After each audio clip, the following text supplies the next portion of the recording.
Jacob, on the run from his angry brother, heads to Uncle Laban's turf in Haran.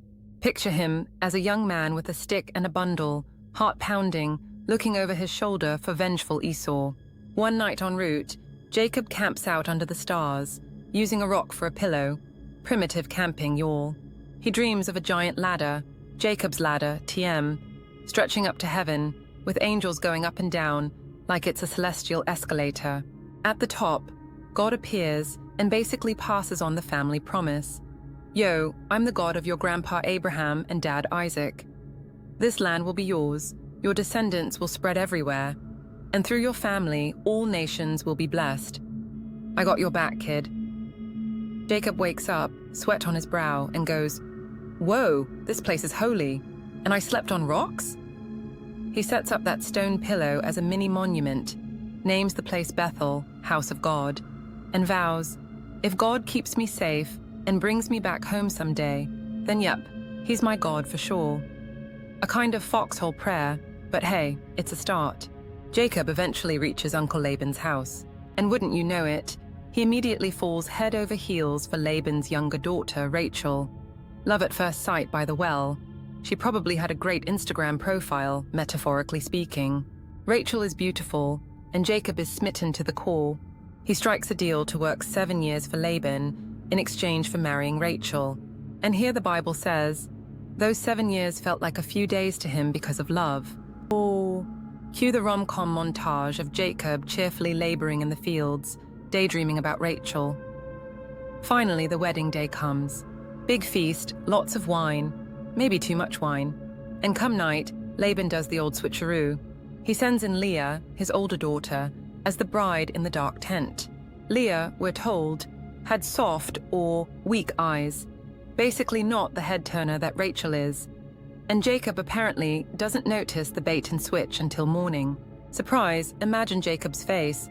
Wait, you're not Rachel? Talk about an awkward honeymoon.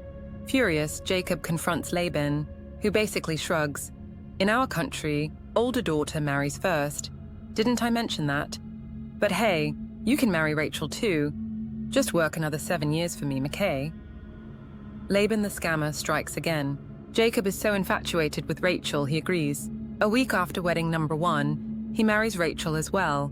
Yes, Jacob ends up with 2 wives, who are sisters.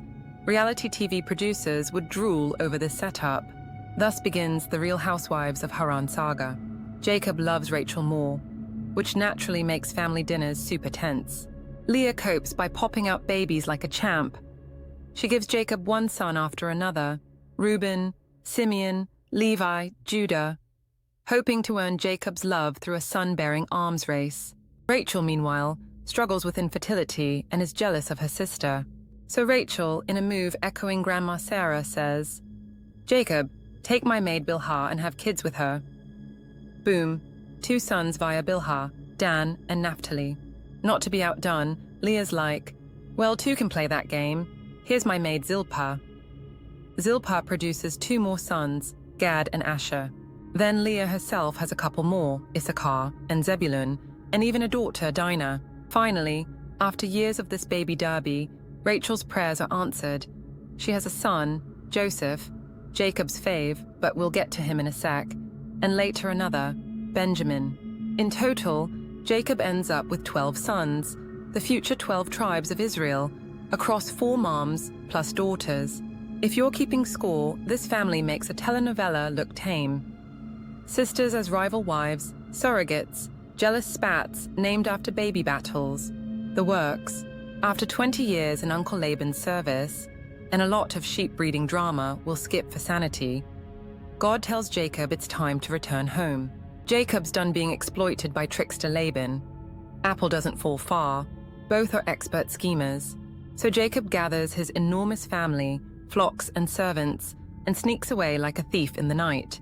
Laban chase, there's a tense showdown, but eventually they make a peace treaty because God warns Laban in a dream, "Don't you hurt Jacob." With that behind him, Jacob's now sweating about the other person he deceived, big bro Esau, who 20 years ago wanted to kill him. As Jacob nears home, he's terrified that Esau, now with 400 men at his side, might still be on the warpath. Ever the strategist, Jacob sends ahead multiple droves of gifts. Hundreds of goats, sheep, camels, like, "Please accept this gift, dear brother. Please don't murder me, okay?" The night before meeting Esau, Jacob finds himself alone, pacing with anxiety, and suddenly gets jumped by a mysterious man in the dark. They wrestle all night long. Cue the WWE announcer. In the ring tonight, Jacob the heel grabber versus mysterious stranger. They seem evenly matched, which is odd because, spoiler, the stranger is actually an angel or even God in human form, testing Jacob's mettle. As dawn breaks, the heavenly stranger dislocates Jacob's hip with a touch. Cheetah move, but hey, he's supernatural. Yet Jacob still won't let go without a blessing. The stranger finally blesses him and says, "Your name's getting an upgrade. No more Jacob the supplanter. From now on, you're Israel, because you've wrestled with God and humans and prevailed." Just like that, Jacob becomes Israel, the namesake of the nation to be. The stranger vanishes, and Jacob is left limping but elated, realizing he encountered the divine in a smackdown and lived to tell the tale, and probably thinking, "So that's why my hip will hurt when it rains." The next day, Jacob, now Israel, limps toward Esau's approaching army, bowing in humility, bracing for impact. To his astonishment, Esau runs up and hugs him, tears flowing. All is forgiven in a beautiful brotherly reunion that nobody saw coming. Least of all Jacob, who's pleasantly shocked. They chat, they introduce families, awkward side-eye between the wives and Esau, maybe, and peace is made. Jacob/Israel settles back in Canaan with his clan, finally somewhat drama-free, at least until the next generation kicks up new chaos. But for now, Jacob's journey from crafty trickster to humbled, blessed patriarch is complete. He's got a new name, a ton of kids, a slight limp, and a hard-earned dose of wisdom about not messing with either God or older brothers. Joseph, dreams, schemes, and Egyptian themes.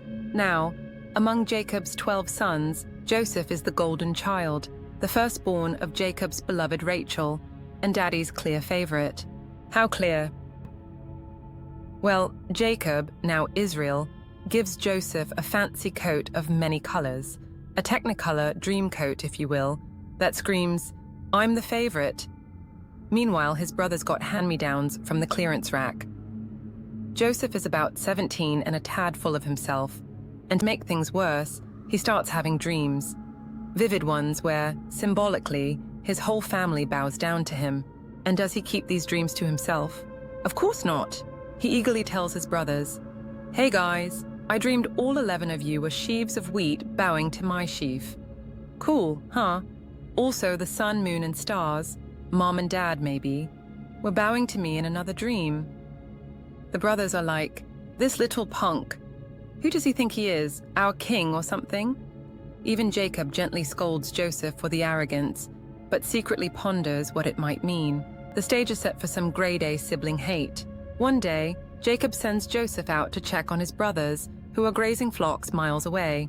Maybe not the best idea, Pops. The brothers see that dreamer approaching in his blingy coat and decide they've had enough of his nonsense. A murderous plot brews. Let's kill him and say a wild animal did it. Bye-bye, dreamer. Oldest brother Reuben secretly hopes to rescue Joseph later, so he suggests they just toss Joseph in a dry well for now. They strip off Joseph's fancy coat and chuck him into a pit while they have lunch, cold. As they're eating, a caravan of Ishmaelite traders comes by on the way to Egypt. Brother Judah gets a pragmatic idea. Why kill him? Let's sell him. At least we make some cash and don't get blood on our hands. Next thing you know, Joseph is yanked out of the pit and sold for 20 pieces of silver. Off to Egypt he goes, probably in chains, screaming, "Guys, seriously!" The brothers smear goat blood on Joseph's coat and bring it to Jacob, spinning a tale of a ferocious animal attack. Jacob is heartbroken, convinced his favorite son is dead, and he enters a long period of ugly crying and mourning. The brothers, meanwhile, share a guilty secret and a bunch of coins. Not the healthiest family resolution, but hey, it happened. Down in Egypt, Joseph's saga turns into an epic roller coaster. He's sold as a slave to a rich Egyptian official named Potiphar. But Joseph's got charm, brains, and integrity in spades, plus God's favor, so he quickly rises to become head of the household staff. Potiphar trusts him with everything. Unfortunately, Joseph is also apparently quite the hottie, and Potiphar's wife takes notice. She attempts the original desperate housewife move, trying to seduce young Joe multiple times. He refuses, integrity on point, which only makes her more determined. One day, she literally grabs him by his cloak, saying, "Come to bed with me." Joseph panics and flees, but she's left holding his coat and feeling scorned. Hell hath no fury like a woman scorned, and Mrs. Potiphar screams rape, showing the cloak as evidence. Poor Joseph goes from top servant to prisoner in one hot minute, thrown in jail on false charges. And you thought your life had ups and downs? In prison, Joseph, being Joseph, quickly proves himself responsible and charismatic, and the warden basically puts him in charge of the other prisoners. This guy could manage anything. Two of Pharaoh's officials, the royal cupbearer and baker, land in the same jail. They each have weird dreams one night and are super troubled. Joseph, the dream interpreter extraordinaire, offers to decode. Cupbearer dreamed of a vine with 3 branches of grapes he squeezed into Pharaoh's cup. Joseph says, "Good news, bro. In 3 days, you'll get your job back serving Pharaoh wine." The baker dreamed of birds eating bread out of 3 baskets on his head. Joseph winces. Bad news. In 3 days, Pharaoh's gonna execute you, and birds will peck at you. Sorry, dude. Sure enough, 3 days later, plot twist, it's Pharaoh's birthday, and he decides to reinstate the cupbearer and hang the baker. As the cupbearer is released, Joseph pleads, "Remember me to Pharaoh, get me out of here, man, I'm innocent." The cupbearer is like, "Totally, bro, gotcha," and then promptly forgets Joseph for 2 whole years. Ouch. 2 years later, Pharaoh starts having terrifying dreams. 7 fat cows get eaten by 7 skinny, ugly cows, and 7 plump ears of grain get swallowed by 7 dried-out ears. Pharaoh is freaking out. None of his magicians or advisors can make sense of these midnight horror shows. Suddenly, Mr. Cupbearer has an "oh snap" moment and remembers Joseph. "Hey Pharaoh, there's this Hebrew guy in jail who reads dreams like an open book." Pharaoh orders Joseph to be brought in post-haste. They clean Joseph up, ditch the orange jumpsuit, shave him, and he stands before Pharaoh. Pharaoh's like, "I hear you can interpret dreams." Joseph, ever humble, says, "Not me, boss, but God will give the answer." Pharaoh spills the dream details, and Joseph explains, "The dreams are one message. Egypt's gonna have 7 years of plenty, followed by 7 years of famine. The double dream means God's serious and it's happening soon. My advice? Stockpile grain during the good years so we don't all starve when the bad times hit." Pharaoh is blown away by Joseph's wisdom, also probably relieved to get a straight answer. He basically says, "Well, clearly you're the man with the plan. Tag, you're it." And just like that, Joseph goes from prisoner to Pharaoh's right-hand man, the new vizier of Egypt. Pharaoh gives him his signet ring, bling of authority, fancy robes, bye-bye prison rags, hello Egyptian silk, a gold chain, and even a cool new Egyptian name and a high society wife. Talk about a glow-up. At 30 years old, Joseph becomes the second most powerful man in the known world. Not too shabby for a kid sold into slavery. Joseph gets straight to work. During the 7 bountiful years, he travels all over Egypt, organizing massive grain storage, piling up corn like sand on a beach, tons and tons of it. Then, just as foretold, the famine hits. Crops fail, food disappears, not just in Egypt, but across the whole region. Thanks to Joseph's doomsday prepping, Egypt has cereal stockpiled for days, years actually, so they become the supermarket of the world. People from other countries line up to buy grain, including Joseph's hungry brothers back in Canaan. Jacob, Israel, hearing there's food in Egypt, sends his 10 older sons to go buy grain. He keeps youngest son Benjamin at home, being protective since he thinks he already lost Joseph. Now cue the dramatic irony.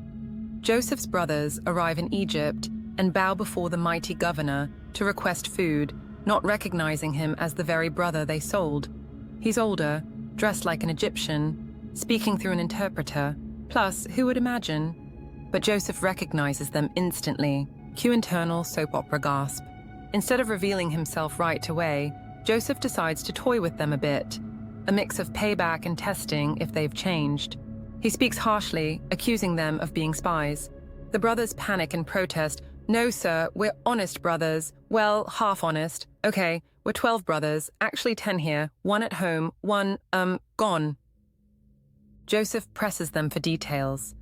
They unwittingly mention the gone one was lost years ago. Oh, if they only knew. Joseph keeps a straight face and concocts a plan.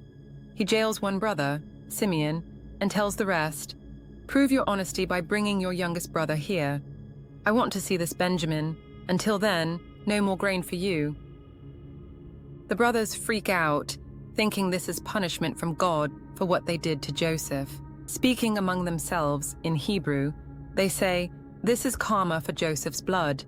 Not knowing Joseph understands every word, he's hiding a smirk, tears. He secretly turns aside and cries because, well, the feels are real. But he isn't done testing them. He sends them off with grain and sneaks their money back into their sacks. When they discover the cash at the lodging, they're even more terrified. Now they'll think we stole grain too. What is happening? Back home, Jacob hears the story and is distraught at the idea of sending Benjamin to Egypt. He's already lost Joseph, and Simeon is now hostage there. But as the famine worsens, they run out of food and have no choice. Judah, of all people, steps up and promises Jacob that he'll personally protect Benjamin. So the brothers return to Egypt with Benjamin in tow, plus double money and gifts to appease the grumpy Egyptian governor. This time, Joseph sees kid brother Ben, his only full brother, whom he hasn't seen since Ben was a child, and he's overcome with emotion. He has to duck out to weep in private because seeing Benjamin alive and well is a lot to handle. Regaining composure, Joseph throws a feast for these brothers, still maintaining his Egyptian disguise. The brothers are mystified at the VIP treatment, though alarm bells ring when Joseph seats them in perfect birth order. How does he know? And Joseph keeps messing with them playfully. He gives Benjamin 5 times more food and drink than the others, maybe to see if they get jealous of the youngest as they once did of him. But the brothers seem genuinely happy for Ben, which is a good sign. Finally, Joseph sets up one more test. As the brothers depart with sacks full of grain, Joseph plants his own silver goblet in young Benjamin's sack. After they leave, he sends his steward to chase them down and accuse them of theft. The cup is found in Benjamin's bag, and the brothers are horrified. Back they go to Joseph's house, falling on their knees pleading. Joseph, playing tough, says, "Benjamin will stay as my slave for this crime. The rest of you can go." Now, years ago, these guys had zero issues ditching their father's favorite son to save their own skin. But now, what a twist. Judah steps forward and delivers an impassioned plea. He explains how losing Benjamin would literally kill their father. And since he personally guaranteed the boy's safety, Judah offers himself in Benjamin's place. "Take me as your slave, sir. Let the boy go home to his dad." This is the same Judah who once suggested selling Joseph. Talk about character development. Joseph can't take it anymore. Seeing his brother's remorse and loyalty, he loses it. He sends the Egyptian servants out of the room and bursts into tears, blubbering so loudly that word starts spreading in Pharaoh's palace. The brothers are bewildered. Joseph then drops the bombshell in perfect Hebrew. "I am Joseph, surprise! Is my father really still alive?" The brothers are stunned into open-mouthed silence and sheer terror. They're probably thinking, "We are dead men. This Egyptian governor is our brother, and we sold him." Gulp. But Joseph quickly assures them he's not out for revenge. "Come here, guys," he says, likely hugging them while they remain shell-shocked. "Don't beat yourselves up. Yes, you sold me. It was crappy of you, but God turned it around for good. I ended up here so I could save lives during this famine, including yours. It's all part of the big plan." He's amazingly forgiving, crediting the divine plan over their past treachery. The brothers exhale for what feels like the first time in minutes. Joseph then showers them with kindness. "Go home, get Dad and the whole family, and move to Egypt. Pharaoh's cool with it. I'll set you up in the land of Goshen. Great pastures, good schools, everything. We'll ride out this famine together. He even gives them fresh clothes. Ironically, Benjamin gets 5 changes. Joseph just has to spoil his only full brother a bit, and lots of provisions for the trip. They all have a group hug, except maybe Simeon rubbing his wrists. Thanks for not forgetting me in jail, guys. The brothers rush back to Canaan. At first, Jacob can't believe the news. Joseph is alive and a ruler of Egypt. Have you boys been sampling Grandpa Noah's vineyard? But when he sees the Egyptian wagons and all the goodies Joseph sent, Jacob's spirit revives. My son Joseph is alive. I must go see him before I die. So, in his old age, Jacob, Israel, journeys to Egypt with the whole extended family, 70 people in total. Basically, a Hebrew caravan moving south. It's a heartfelt reunion when Joseph meets his father Jacob again. Jacob weeps on Joseph's neck a long time, saying, "Now I can die happy, I've seen your face." Pharaoh even welcomes old Jacob, amazed at his age, 130 years and still kicking.